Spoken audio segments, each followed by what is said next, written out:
Hola, comencem amb el primer videotutorial de les eines de G Suite. Primer de tot, creació de correu.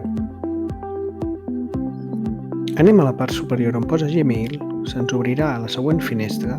Si canvia l'idioma el podem tornar a canviar a la part inferior esquerra. Seleccionem el que volem. Anem a crear un compte per a mi i aquí hem d'omplir les nostres dades. Si el correu que volem crear ja existeix, ell mateix ens avisarà. A l'apartat de contrasenya tenia en compte d'intentar fer-la el més segura possible.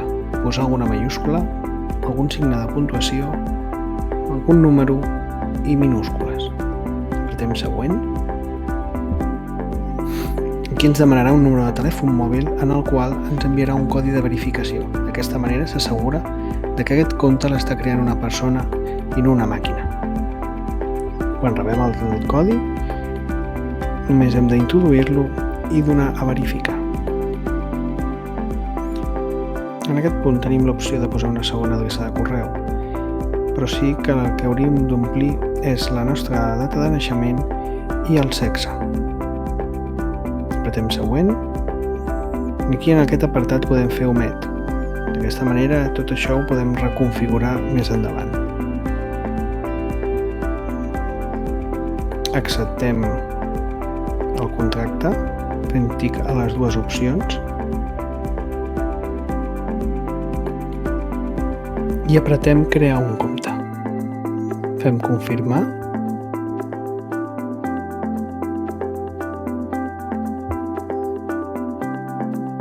i automàticament ja ens dona la benvinguda al nostre compte de correu. Apretem a següent i deixem la visualització predeterminada.